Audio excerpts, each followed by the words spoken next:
मेरा नाम देवेंद्र तिवारी है। पढ़ा लिखा था, पोस्ट ग्रेजुएट था और मेरे को ऐसी कोई कमी नहीं थी कि मैं सोचता यीशु में क्यों हूँ मैं। ये 33 करोड़ देवी देवता के साथ ये भी एक परमेश्वर है। पूजा पाठ करता हूँ, एकदम से कैसे छोड़ दूँ। मुझे बहुत प्रेम था अपनी मूर्तियों से, अपने रीति रिवाज से। मेरी पत्नी ने बोला था कि मैं बपतिस्मा लूँगा। मैंने कहा देखो यहाँ तक तो ठीक था कि दुआ करती हो, बाइबल पढ़ती हो, लेकिन बपतिस्मा क्रिश्चियन बनना है क्या? मैंने कहा क्रिश्चियन नहीं बनेंगे हम।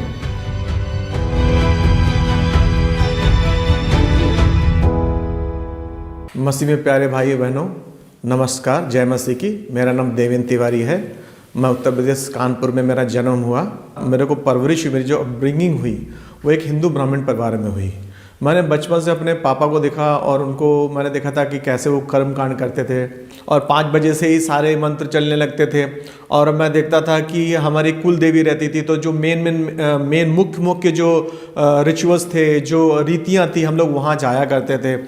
तो मैं इस तरीके से और कई बाबाओं के पास भी जाते थे, मतलब कुल मिला के मतलब तंत्र मंत्र भी करते थे।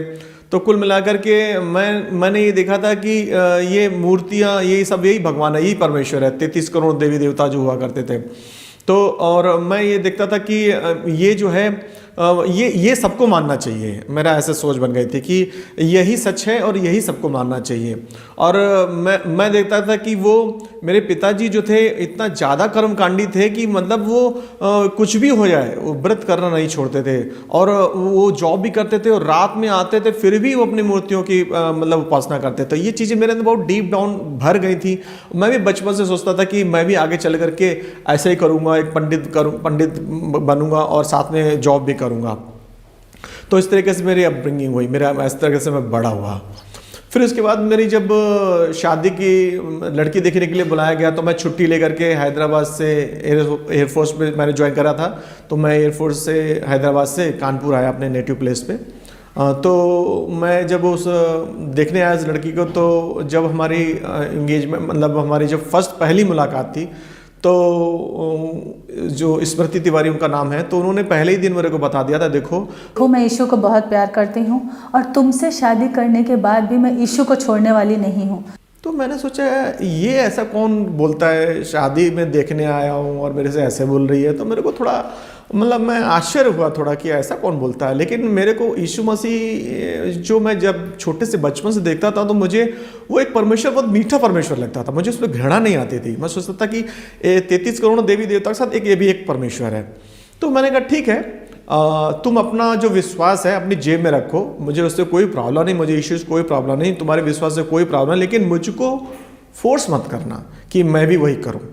इस तरीके से हम दोनों ने बातचीत आपस में कर ली। फिर उसके बाद शादी की डेट आई, शादी हो गई। तो उसके बाद जब घर पे आई तो मैं देखता था कि प्रसाद वगैरह रहते थे और जो देवी देवताओं के जो रहते थे वो प्रसाद वगैरह वो खाती नहीं थी, वो मुझे दे दिया करती थी। तो मैं भी फिर क्या करता था, मैं खा लेता था, क्योंकि मुझे सच्चाई पता थी और घर में किसी को पता नहीं थी कि ये जो है यीशु मसीह को मानती है। तो इससे पहले मैं एक बात बताना चाहूँगा कि जब जैसे शादी होती है तो जो पत्नी होती है, मैंने देखा है कि लोग बोलती पिक्चर ले चलो, आइसक्रीम पार्लर ले चलो, घुमाने ले चलो। लेकिन मेरी पत्नी के अंदर एक खास बात थी, वो कभी नहीं बोलती थी कि मुझे पिक्चर दिखाओ, मुझे आइसक्रीम पार्लर ले जाओ, गार्डन ले जाओ। वो बोलती थी मुझे चर्च ले जाओ। तो मुझे ये बात भी बहुत ही मेरे अंदर इम्प्रेशन आया, मैं प्रभावित हुआ कि ऐसा कौन हो सकता है कि जो चर्च का दीवाना हो। तो मैंने भी खुश हो जाता था कि चलो मेरे पैसे बचे, पिक्चर जाऊंगा, पैसे खर्च होंगे, खाना खाएंगे, तो अच्छा है, सस्ते में काम हो रहा है। तो मुझे कहा कि चलो चर्च चलते हैं। मैं चर्च ले चलता था उसको। तो वह एक जॉन अंकल हुआ करते थे, एक होली ट्रिनिटी चर्च पड़ती थी हमारे घर के पास में थी, तो खोल देते थे और वो अंदर चली जाती थी। मैं लेकिन चर्च कंपाउंड के बाहर रहता था, चर्च कंपाउंड के अंदर नहीं आता था।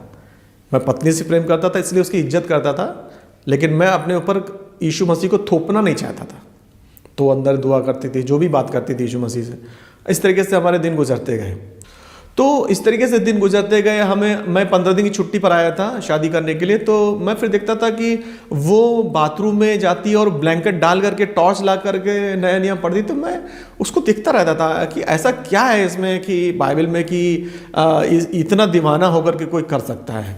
तो इस तरीके मैं सोचने मजबूर करता था। मैं भी चैंटिंग करता था, मंत्रास की माला फेरता था, सारा पूजा पाठ सब काम करता था, नहा धो करके जैसा जो व्यवस्थित होकर करता था।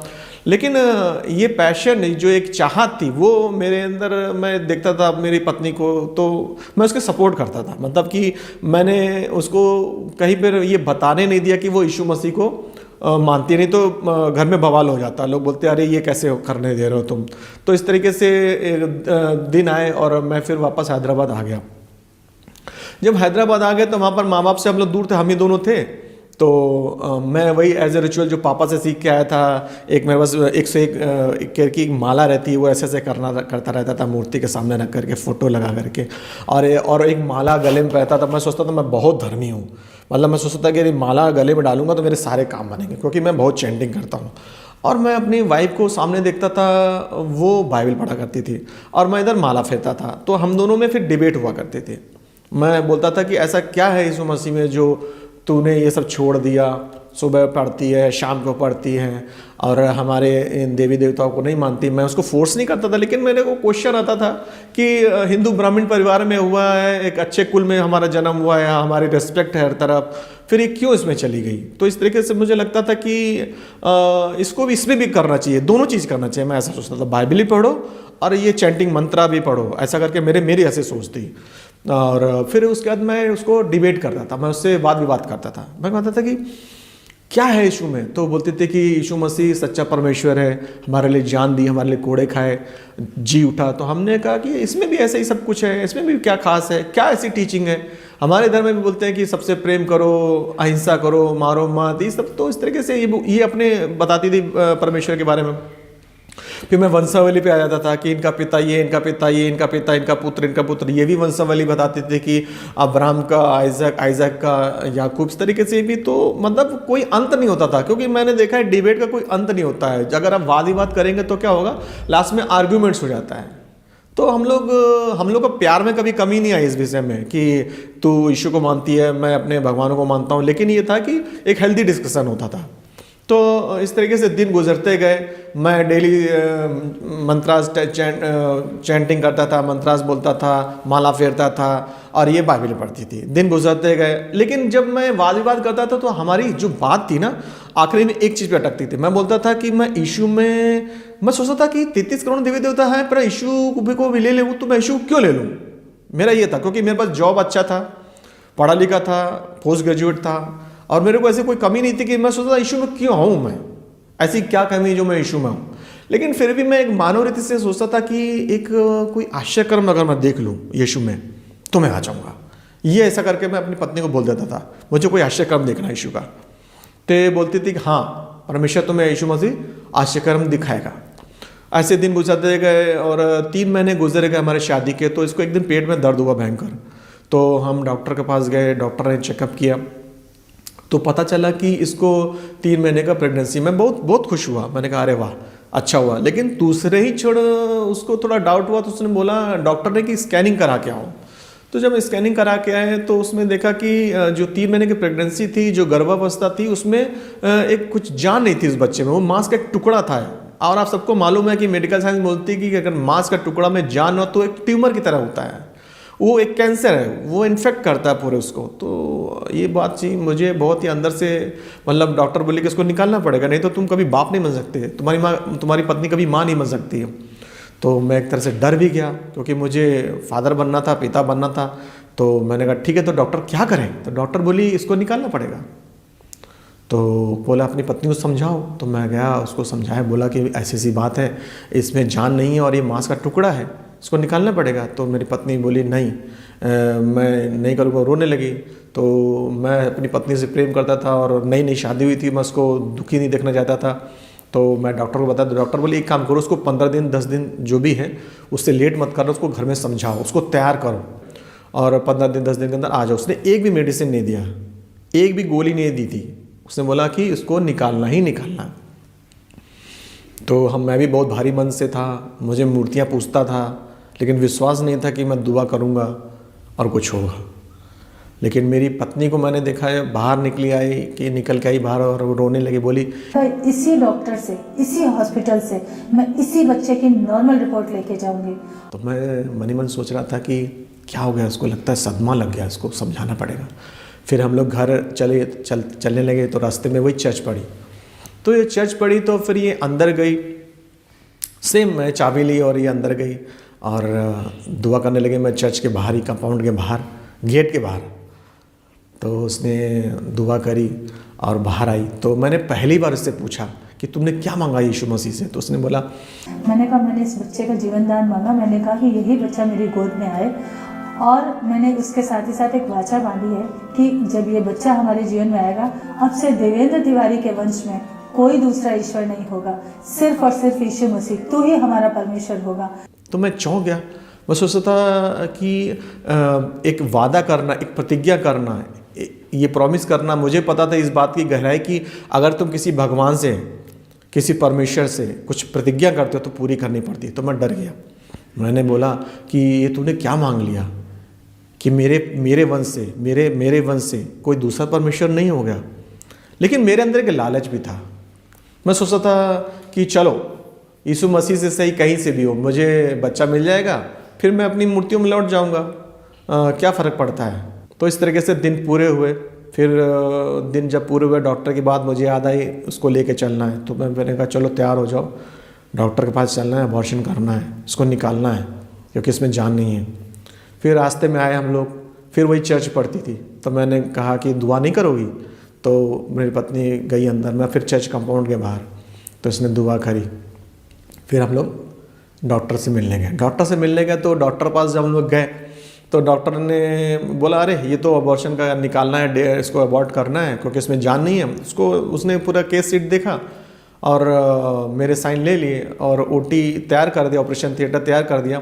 तो जब वो ओटी की तरफ वो जा रही थी तो डॉक्टर के मन में कुछ, मेरी पत्नी तो प्रार्थना कर ही रही थी, तो उसके मन में विचार आया चलो एक स्कैनिंग करा लेते हैं।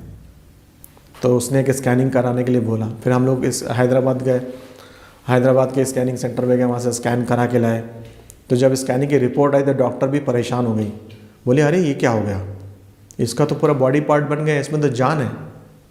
तो उसने पूछा मेरी पत्नी से कि तुम कहाँ गए थे? कहीं नहीं गए थे, हम यीशु की शरण में गए थे। लेकिन जब मैंने ये चीज़ देखी तो मेरा अंदर से दिल हिल गया। मैंने कहा अरे ये क्या हो गया, दुआ करी और ये काम हो गया।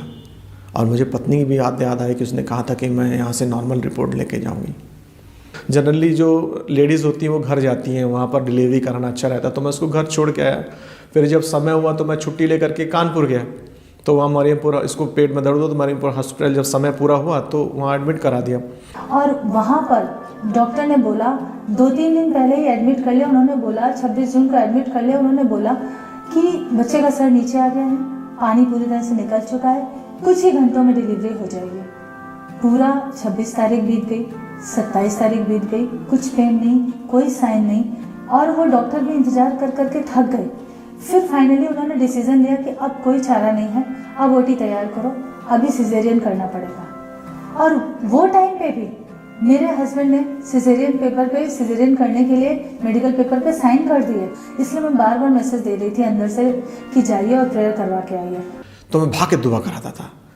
वहाँ से ब्रदर सिस्टर ये बोलते थे, ब्रदर चिंता मत करो, हमने दुआ करी है, नॉर्मल डिलीवरी होगी और लड़का ही होगा। मैं बड़ी खुशी से आता था। फिर इधर मैं मंत्र भी मारता था, हालेलुया। 3 बज गए, फिर डॉक्टर मेरे को ढूंढता है, नर्स आई, बोला देवेंद्र तिवारी कौन? बोला मैं डर गया, क्या कर दिया मेरी पत्नी का? बोले तुम्हें लड़का हुआ। आहा, मेरा दिल अंदर से हिल गया और नॉर्मल डिलीवरी हो गई। मैं एक कसम में था, मेरे दिमाग में विचार चलते थे कि मैं कानपुर आया हूँ, सारे मेरी बहन, मेरी माँ आई है, वो ताबीज़ लेके आई है, कोई हनुमान का प्रसाद लेके आया है, इस तरीके से सब लोग सारे लेके आए हैं।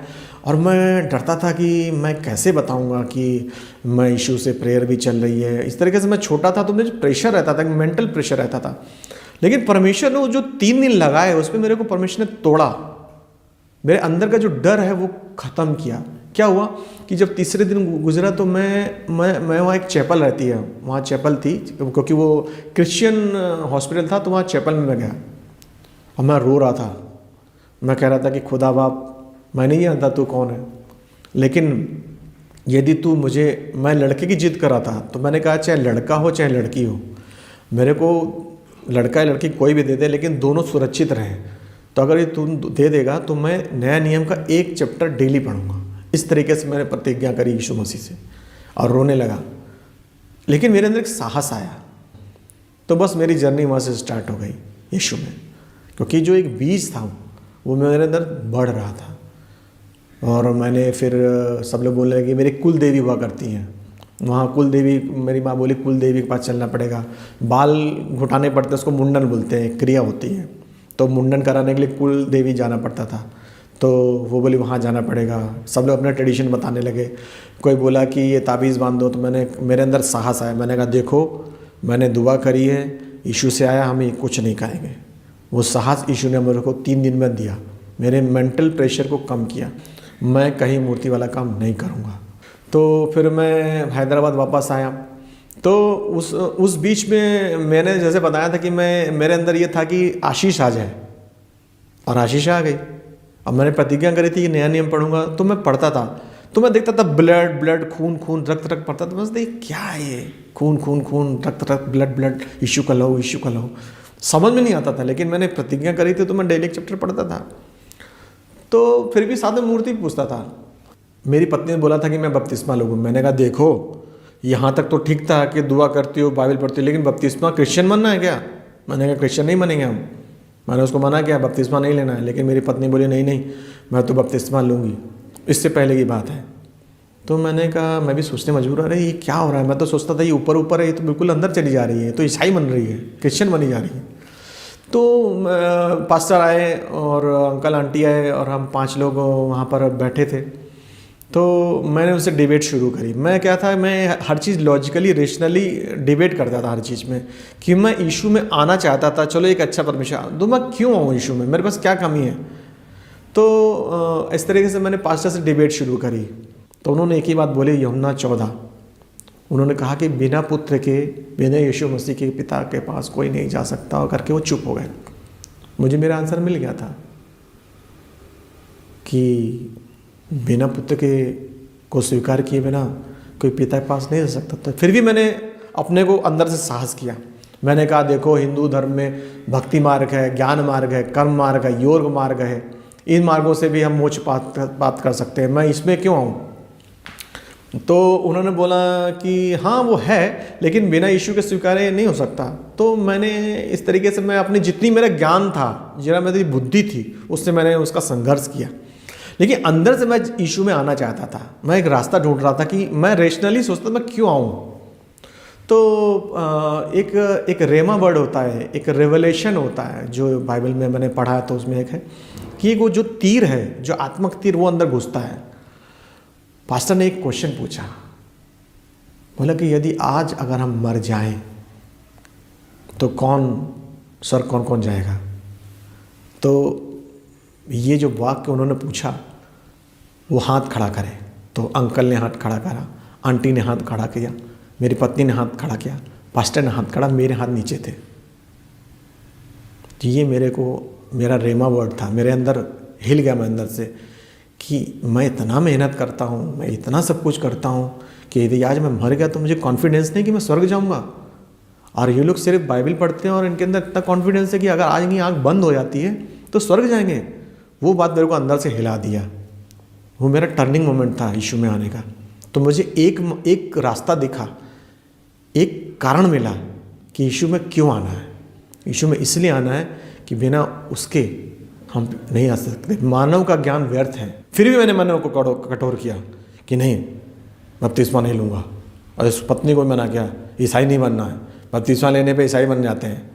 यीशु में बाइबल भी मैं पढ़ूंगा, तुम भी पढ़ो। लेकिन मेरी पत्नी डिटरमिनेड थी। अब मैं अपनी पत्नी से प्रेम करता था। मैंने पहले बोला था कि मैं तुमको फोर्स नहीं करूँगा, तुम बपतिस्मा ले लो, तुम ही ले लो, मैं नहीं लूँगा। मैं यहाँ तक रेडी हो गया।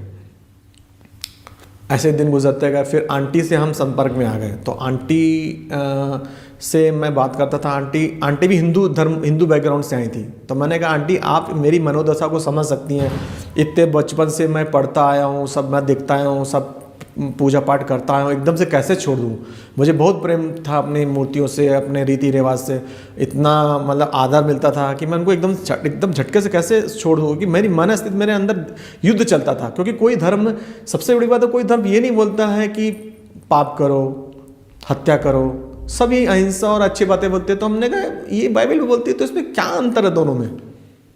तो उन्होंने फिर आंटी ने एक बात बोली, बेटा मूर्ति पूजा एक इंसान को परमेश्वर ने जो सबसे श्रेष्ठ कृति बनाई है, वो अपने से निम्नतर बेजान को पूज रहा है, उसको ढो रहा है। मैं डर गया।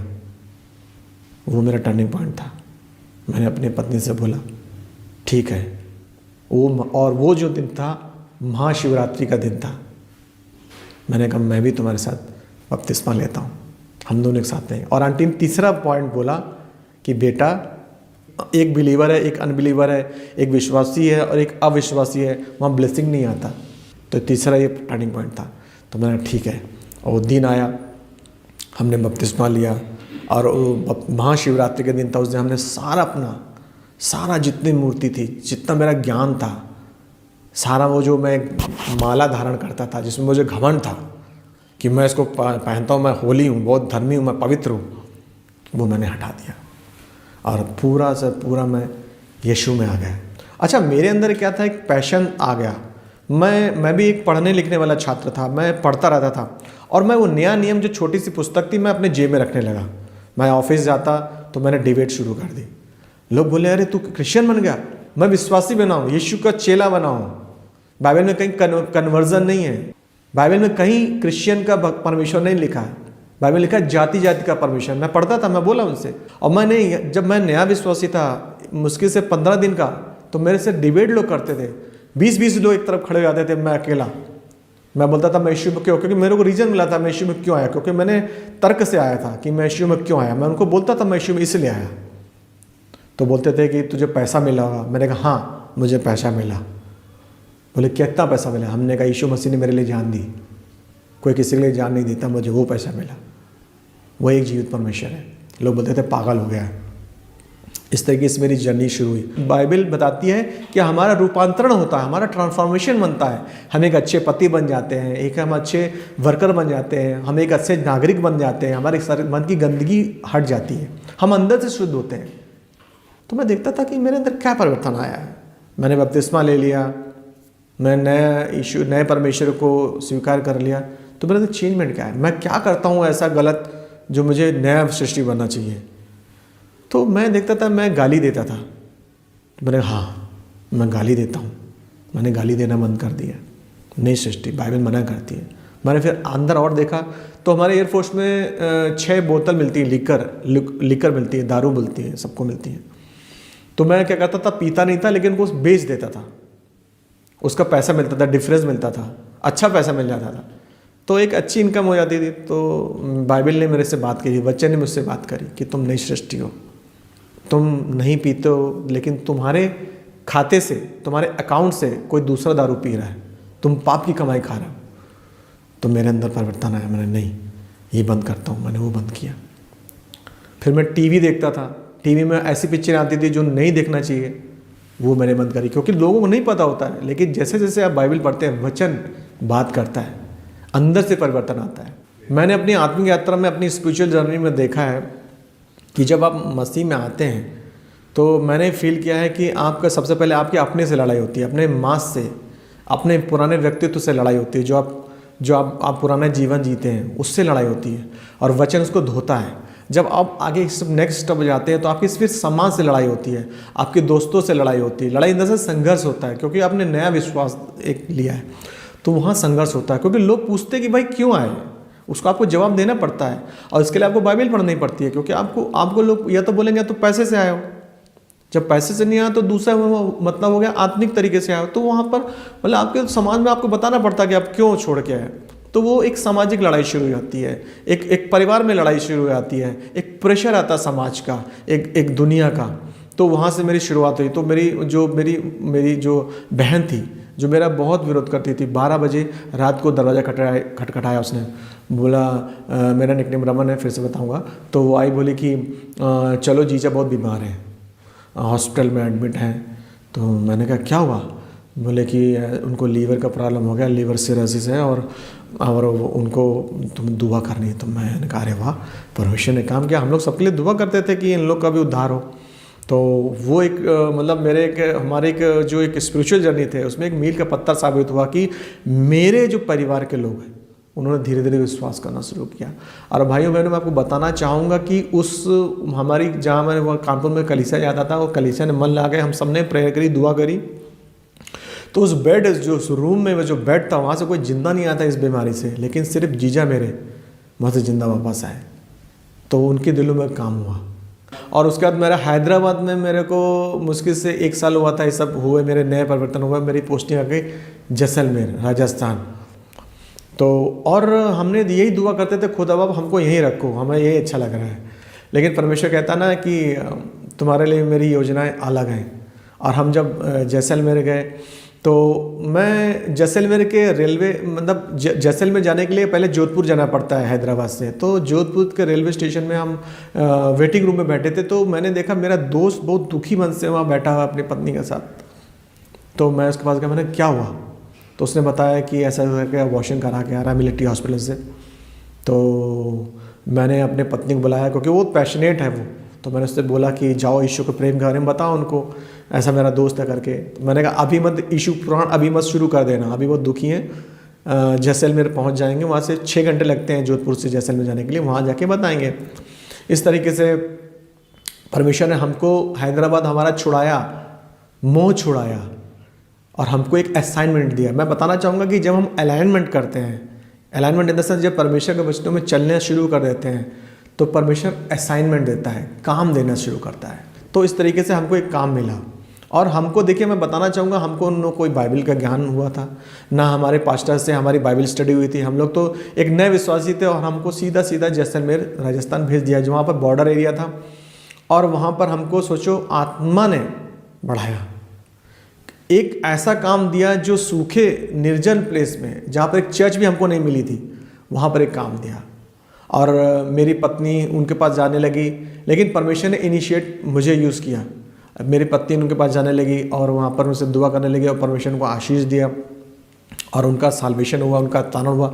मतलब वो भी ब्राह्मण परिवार से थे। मतलब बताना चाहूँगा कि परमेश्वर ने कैसे पहले आपको अलाइनमेंट कराया, आपका उद्धार किया, फिर उसके असाइनमेंट दिया, फिर एक और परिवार वहाँ मिला।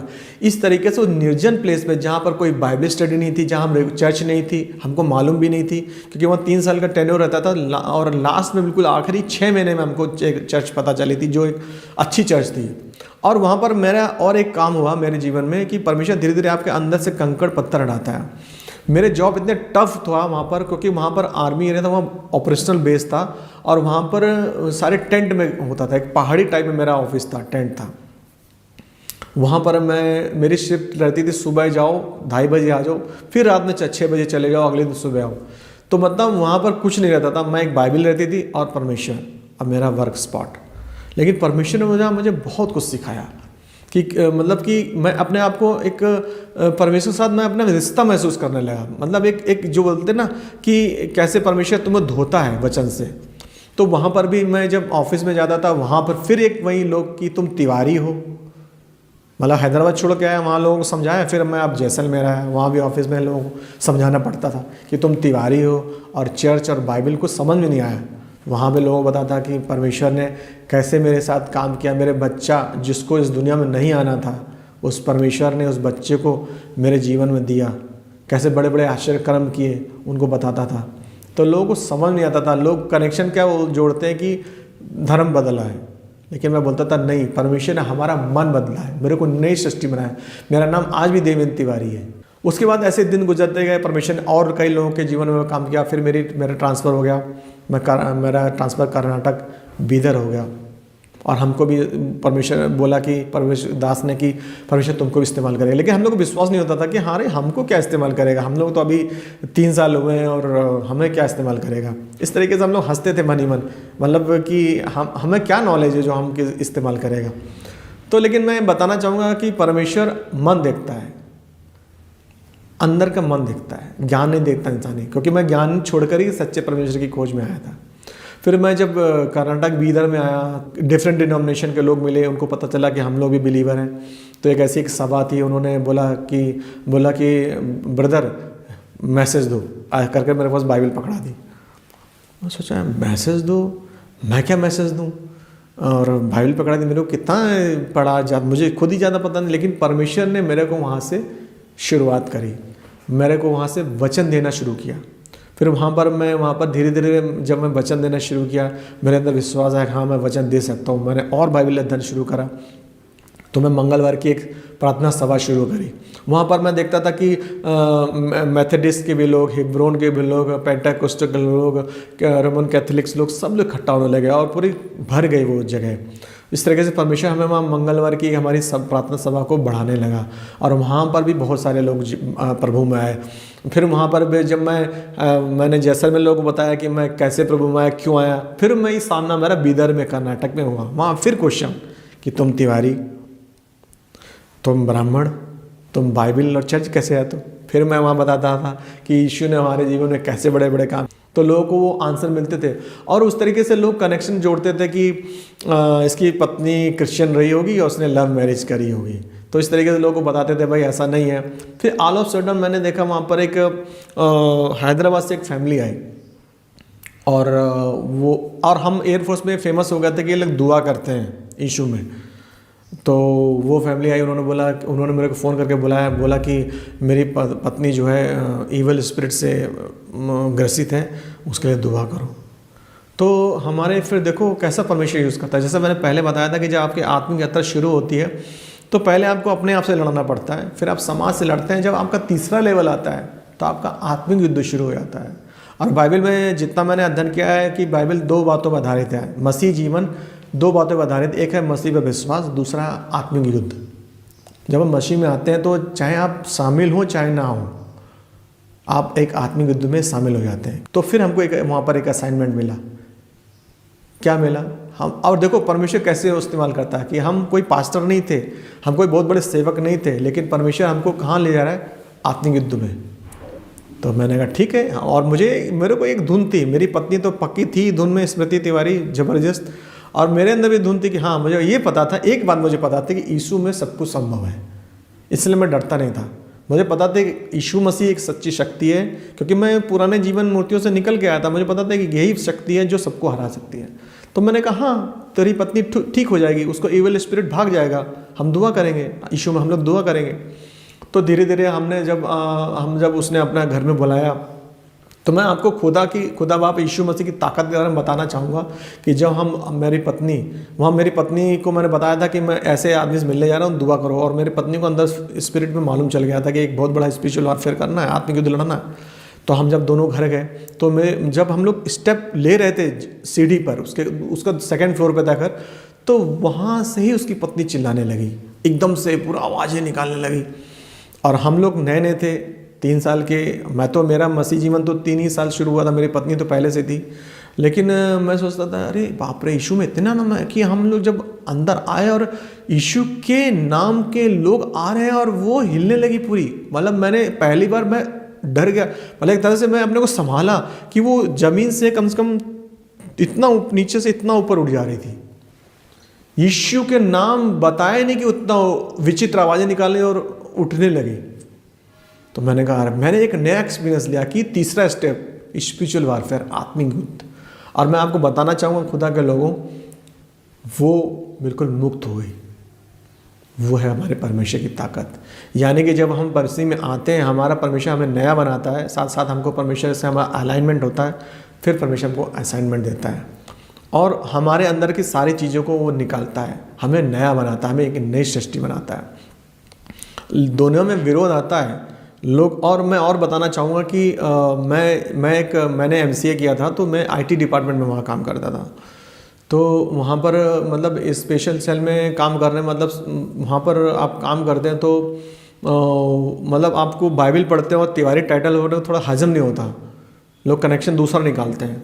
तो कई लोग मेरे पीछे भी मेरे को उन्होंने मतलब बोलना चाहा कि मेरी इन्वेस्टिगेशन हुआ कि भाई तुम यीशु में क्यों आए, मतलब एक अलग तरीके का जो ऑफिशियल बोल सकते हैं। तो मैं, क्योंकि उतने लोग बैठे थे ऑफिस में, मुझे ही वहाँ से खड़ा किया कि देवेंद्र तिवारी कौन है, क्योंकि एयरफोर्स में फेमस हो गया था ये जो केस जो बताया, जो एक कपल आया था हस्बैंड वाइफ, वो इविल स्पिरिट से फ्री हो गया, तो हम लोग दुआ करी थी, तो सब तरफ बात फैल गई थी। तो उन्होंने बोला कि भाई हाँ देवेंद्र तिवारी तुम कैसे उनको जानते हो, वो लोग हैदराबाद से यहाँ पोस्टिंग आए थे कैसे, तो मैंने बताया। तो बोले तुम यीशु मसीह में कैसे, क्या मतलब तुम तिवारी कैसे, तो उनको मैंने बताया, बेधड़क बताया, मैंने बिल्कुल भी चिंता नहीं करी कि क्या हो जाएगा, क्या परिणाम आएगा, मैंने बताया ऐसे ऐसे करके मैंने विश्वास करा, मैं कैसे कैसे मसीह में आया, गवाही दी। तो मैं खुदा आपकी ताकत के बारे में बताना चाहूँगा मेरे प्यारे भाई और बहनों। अंत में वो जो ऑफिसर था उसने मेरे से बोला कि मुझे भी नंबर देना, मैं भी दुआ कराऊंगा। हालेलुया। मतलब मैं परमेश्वर की ताकत के बारे में बताना चाहूँगा कि जो इन्वेस्टिगेट कर रहा है वही बोल रहा है कि मैं भी दुआ कराऊंगा, मैं भी प्रेयर कराऊंगा, मेरी भी ऐसी ऐसी प्रॉब्लम है। तो यानी कि मैं ये बताना चाहूँगा, अगर मसीह में अगर आप हैं और मसीह में आप शिद्दत से हैं, लोगों को नहीं देख रहे हैं, बहुत सारे उतार चढ़ाव आएंगे, मसीह को सिर्फ देख रहे हैं और मसीह के वचन में खड़े रहते हैं, तो जो लोग आपके विरोध में हैं वो आपके सपोर्ट में आएंगे।